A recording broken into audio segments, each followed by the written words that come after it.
Assalamualaikum warahmatullahi wabarakatuh. Saya Satna, jurusan Teknologi Laboratorium Medis Politeknik Kesehatan Kendari.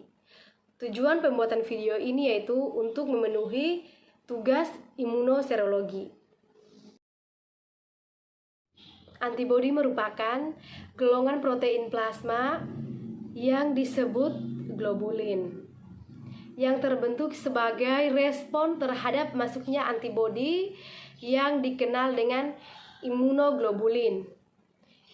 Imunoglobulin dibentuk oleh plasma yang berasal dari proliferasi sel B.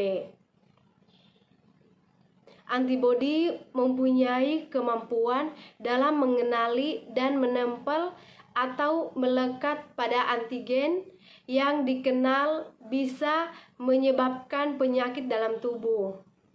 Dalam mengenali dan melekat dengan antigen, zat antibodi selalu berperilaku sebagai penanda dan kemudian mengirimkan sinyal pada sel darah putih yang lain untuk menyerang zat asing tadi.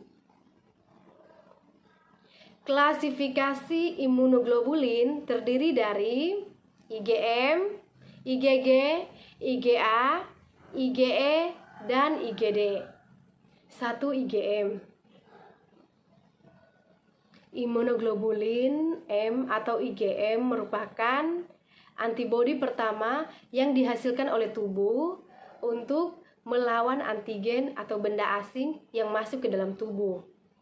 IgM adalah aglutinin yang efisien dan merupakan isohem aglutinin alamiah. IgM sangat efisien dalam mengaktifkan komplemen.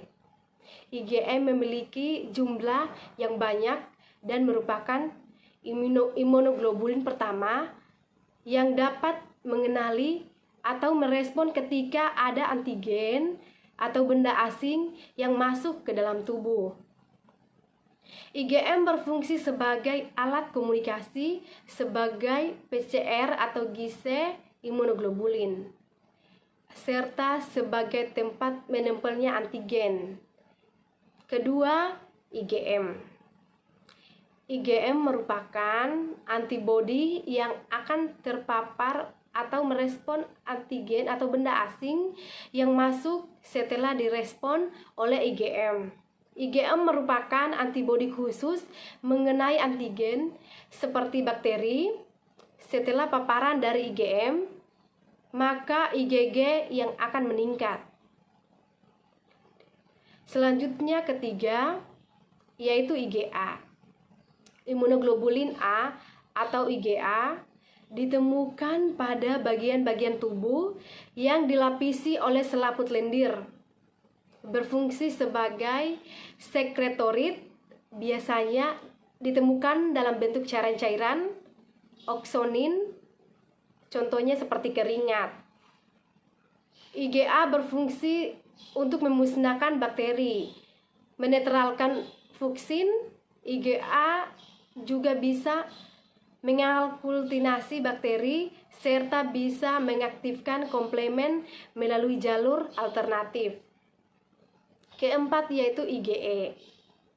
IgE adalah antibodi yang menangani semua hal yang berkaitan dengan alergi, karena dia merupakan satu-satunya yang memiliki reseptor.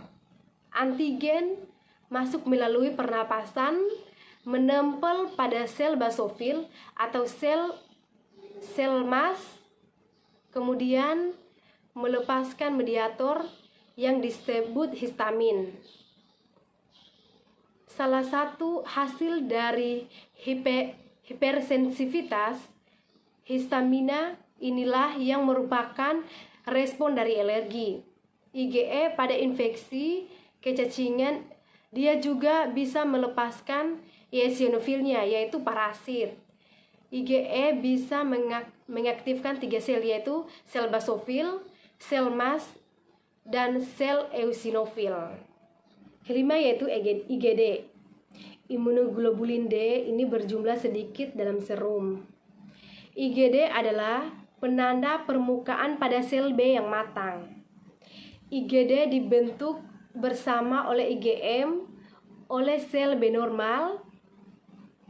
Sel B membentuk IgD dan IgM untuk membedakan unit dari RNA. Imunoglobulin D atau IgD juga terdapat dalam darah, getah benih, dan pada permukaan sel B, tetapi dalam jumlah yang sangat sedikit.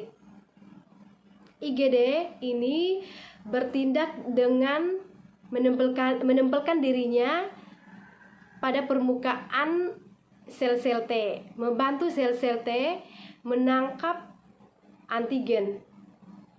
IgD sebagai proses hipersensitivitas tapi hanya pada antibiotik. Itu saja yang bisa saya sampaikan. Lebih dan kurangnya mohon dimaafkan. Billahi taufiq wal hidayah. Wassalamualaikum warahmatullahi wabarakatuh.